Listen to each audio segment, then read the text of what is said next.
This year's homecoming parade marked a big change to the usual festivities.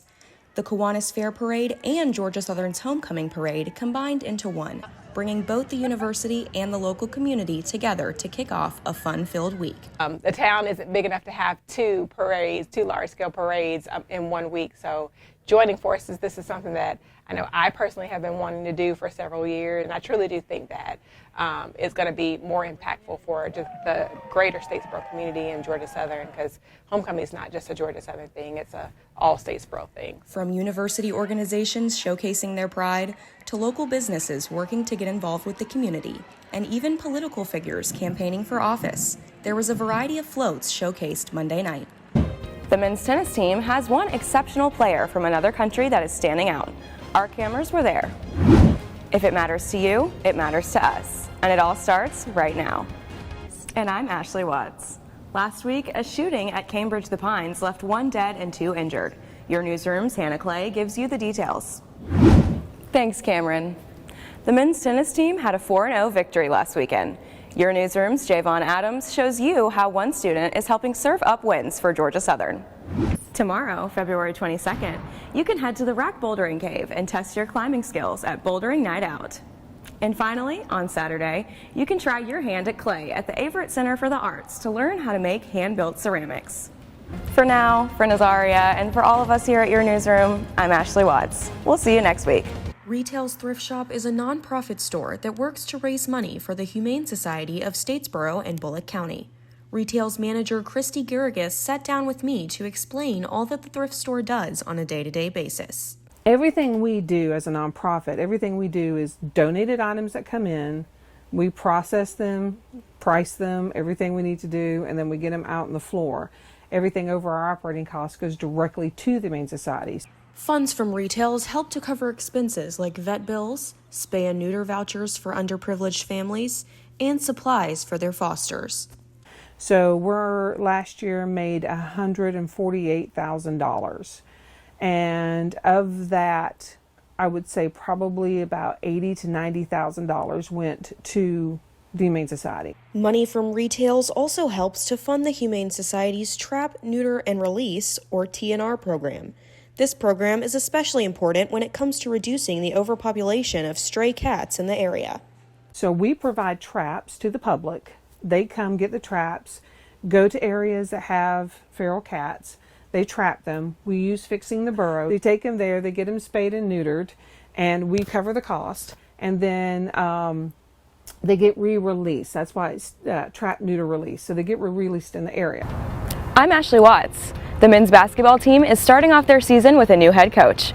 Our cameras were there to capture how staffing changes will impact their upcoming season. If it matters to you, it matters to us. And it all starts right now. Employment is important for many students on campus, but some students are taking a new route, creating their own businesses. Your newsroom's Hannah Clay takes a look at student entrepreneurship on campus. Thanks, Cameron. Popcorn is a popular snack that is often paired with a movie. Your newsroom's Naya Worrell shows you how Georgia Southern added their own special twist. Before we go, here's some events around Statesboro this week that you don't want to miss. On Saturday, you can cheer on women's basketball at their game against Marshall. Thank you for joining us this week for your latest updates. We encourage you to connect with us on social media at your_newsroom. The victim is reportedly a Georgia Southern student and a member of another fraternity on Greek Row.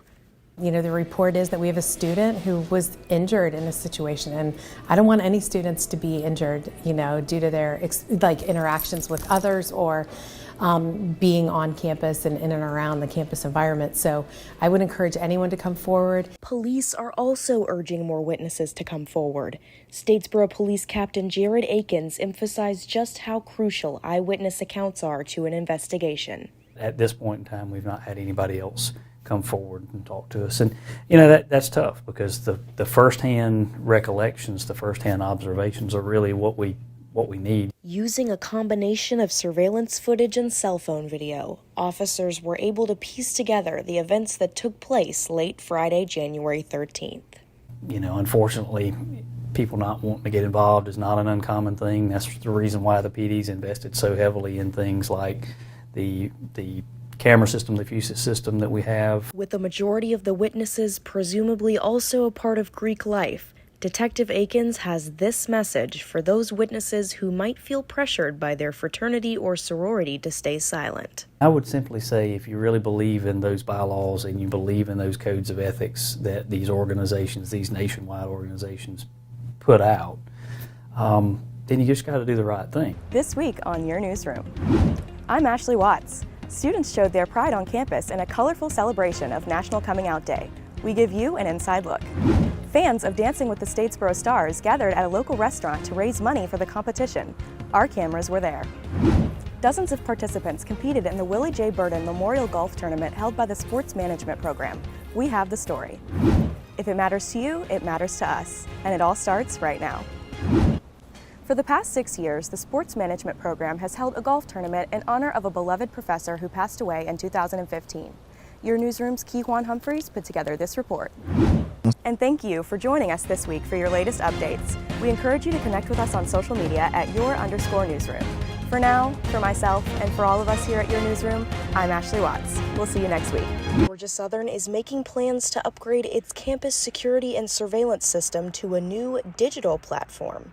The university has budgeted $1.2 million to upgrade cameras in the residence halls and other buildings on their campuses. It definitely makes me feel better about being on campus. I mean, I already love the environment and everything, but the extra bit of safety always makes students feel better. The upgrades will include flock safety cameras. These cameras are motion activated and have the ability to record license plate numbers. Plus, we sat down with the founder of 3 Tree Coffee Roasters and learned about the mission behind his business. Thank you for joining us this week for your latest updates. We encourage you to connect with us on social media at @your_newsroom. For now, for DeAndre, and for all of us here at Your Newsroom, I'm Ashley Watts. We'll see you next week. Each month, Fixing the Borough hosts a community adoption event to bring awareness to the shelter. Last week, their Spring Fling attracted locals looking for a new family member. The shelter says this was their largest ever turnout for an event. With hot dogs, drinks, Girl Scout cookies, and a bounce house for the little ones, it is clear the event was a hit with the community.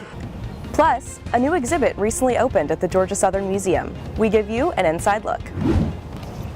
Ben Carr is a senior here at Georgia Southern.